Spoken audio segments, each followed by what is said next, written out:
नमस्कार मेरे देश के सूरवीरों। हंसनी एकेडमी पर आप लोगों का बहुत बहुत स्वागत है। तो आज का करंट अफेयर्स हम लोग आज के विचारों के साथ शुरू करते हैं। तो आज का विचार है, प्यार और लगाव में बहुत अंतर है। प्यार और लगाव में बहुत अंतर है। प्यार आपको आज़ाद करता है और लगाव आपको कमज़ोर करता है। तो इसी विचारों के साथ आज का करंट अफेयर्स हम लोग शुरू करते हैं। आइए देखते हैं आज का पहला क्वेश्चन क्या है।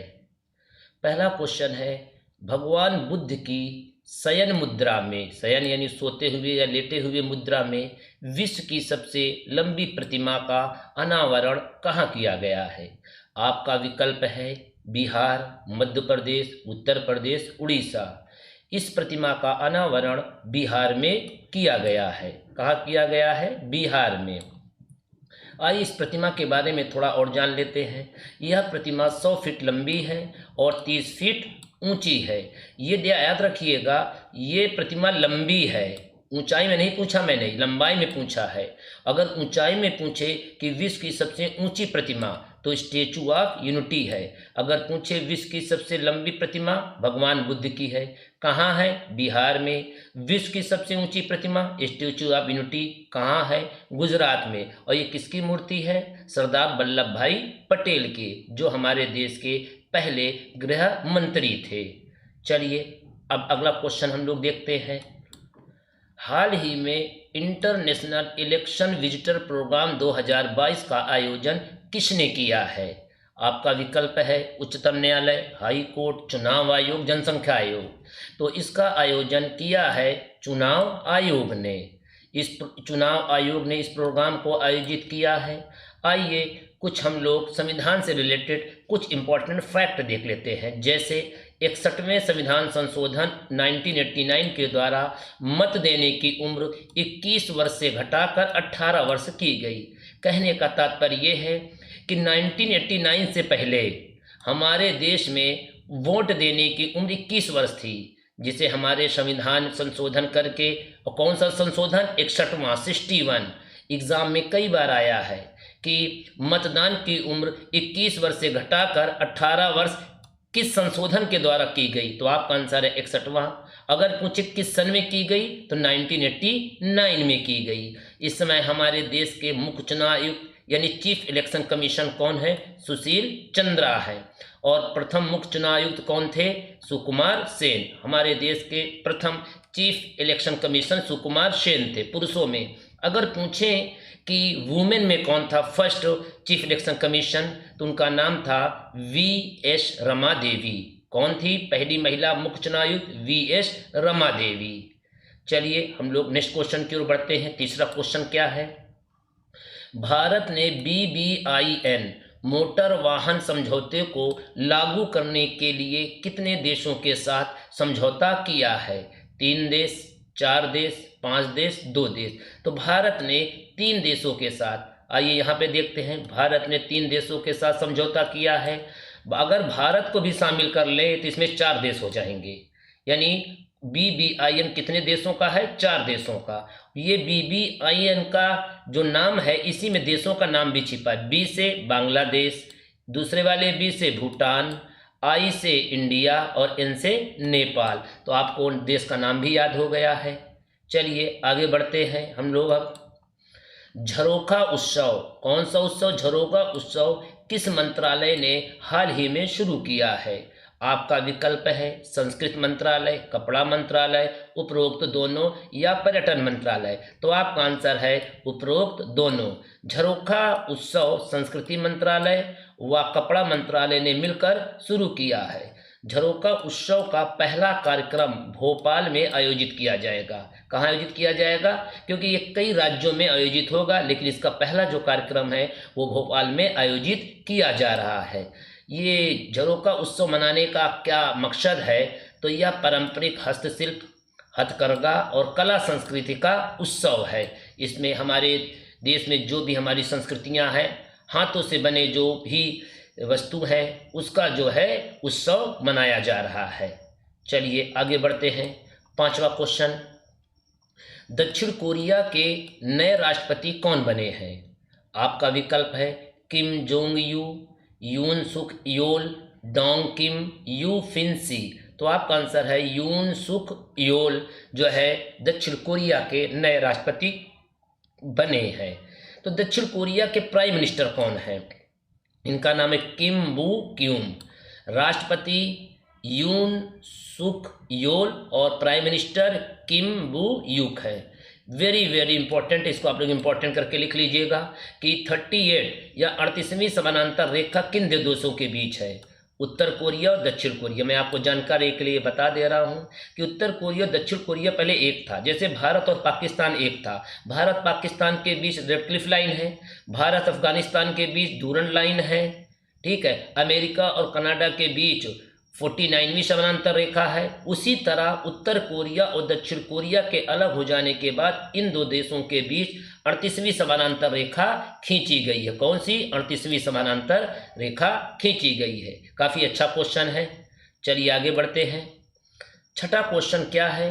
भारत के सबसे बड़े तैरते सौर ऊर्जा संयंत्र का उद्घाटन कहाँ किया गया? ये तैरता हुआ सौर ऊर्जा संयंत्र है।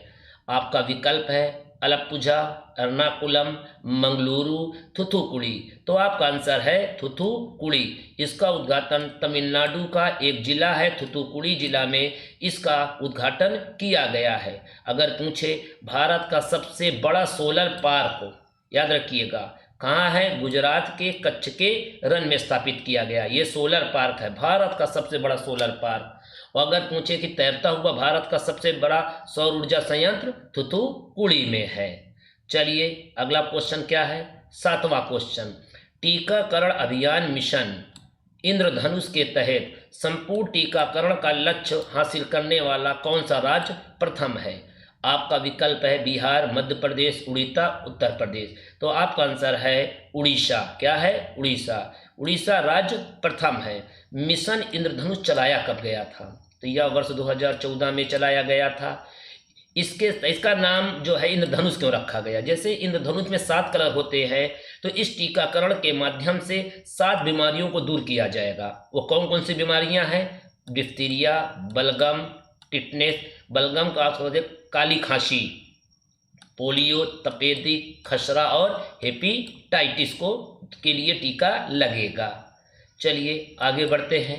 8वां क्वेश्चन, विश्व स्वास्थ्य संगठन यानी WHO वर्ल्ड हेल्थ ऑर्गेनाइजेशन ने विश्व के सबसे बड़े global centre for traditional medicine की स्थापना कहाँ की गई है? आपका विकल्प है जामनगर, भोपाल, नोएडा, मुंबई। तो आपका आंसर है जामनगर, गुजरात में। इसकी स्थापना गुजरात के जामनगर में की गई है। आइए WHO के बारे में देख लेते हैं। इसका पूरा नाम है वर्ल्ड हेल्थ ऑर्गेनाइजेशन यानी विश्व स्वास्थ्य संगठन। इसकी स्थापना कब हुई है? 7 अप्रैल 1948 को। इसके डायरेक्टर जनरल कौन है यानी महानिदेशक? टेड्रोस अधानोम है।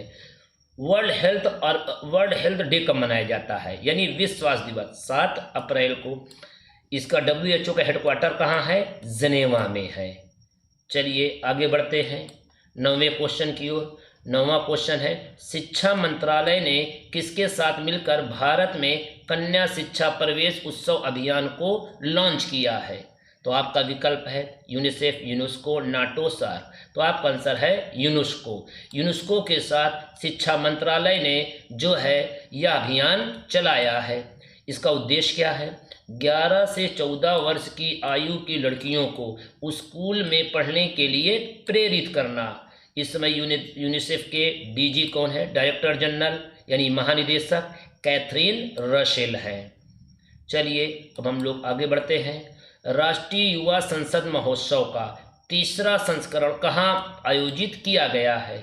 विकल्प है कर्नाटक, महाराष्ट्र, नागालैंड, नई दिल्ली। तो आपका आंसर है नई दिल्ली। इसका आयोजन नई दिल्ली में किया गया। राष्ट्रीय युवा दिवस कब मनाया जाता है? 12 जनवरी को मनाया जाता है। 11वां क्वेश्चन क्या है? विश्व किडनी यानी गुर्दा दिवस कब मनाया जाता है? 12 मार्च, 10 मार्च, 9 मार्च, 8 मार्च। तो आपका आंसर है 10 मार्च। विश्व किडनी दिवस 10 मार्च को मनाया जाता है। इसकी थीम बड़ी इंपॉर्टेंट है, kidney health for all.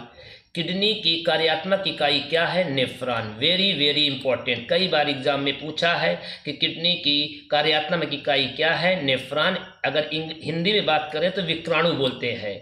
Kidney जो है कई हजारों लाखों नेफ्रॉनों से मिलकर किडनी का निर्माण होता है। ठीक है, चलिए आगे बढ़ते हैं। अगला क्वेश्चन, भारत का पहला अंतर्राष्ट्रीय फर्नीचर पार्क की स्थापना कहाँ की जा रही है? International furniture park. आपका विकल्प है केरल, कर्नाटक, मेघालय, तमिलनाडु। इसकी स्थापना तमिलनाडु में की जा रही है। यहाँ के सीएम कौन है? MK Stalin. और राज्यपाल कौन है? RN रवि। पुलिकट झील किस राज्य में है? तो पुलिकट झील तमिलनाडु में है। चलिए अब हम लोग आगे देखते हैं क्या है। अब कल के प्रश्न का उत्तर, कल मैंने एक प्रश्न पूछा था कि राष्ट्रीय विश्वकर्मा पुरस्कार 2022 में किसे दिया गया था? तो आप लोगों ने आंसर सही बताया, भूपेंद्र यादव को। तो आप सभी लोगों ने इसको उत्तर सही दिया। सभी लोगों को मैं हंसनी अकेडमी की ओर से जो है धन्यवाद देता हूँ। तो चलिए आज का प्रश्न देखते हैं। आज का प्रश्न क्या है? G7 समूह की बैठक वर्ष 2022 में किस देश में होगी? विकल्प है इटली, जर्मनी, अमेरिका, जापान। आप सभी लोगों को इसका उत्तर कमेंट करके जरूर बताएं। ठीक है। अच्छा, आप लोगों से मेरी रिक्वेस्ट है कि आप लोग जब भी वीडियो देखा करें तो लाइक जरूर कर दिया करें। आप लोग क्या है, मैं देखता हूँ कई बहुत लोग बच्चे 200-250-300 बच्चे वीडियो देखते हैं डेली, लेकिन लाइक केवल 20-25 मिलते हैं। तो लाइक मिलने से मेरा भी साहस बढ़ता है और जो है ताकि मैं भी और से अच्छा कंटेंट आप लोगों का देने का प्रयास करूं। आप लोग क्या करते हैं, वीडियो जरूर देखते हैं लेकिन लाइक नहीं करते हैं। तो आप लोग इसको जो है लाइक ज़रूर करें। कृपया चैनल को सब्सक्राइब और शेयर ज़रूर करें ताकि आपके छोटे भाई बहन रिश्तेदार भी इस वीडियो का फ़ायदा उठा सके। तो चलिए आज का वीडियो हम लोग यहीं पर समाप्त करते हैं। नमस्कार, जय हिंद।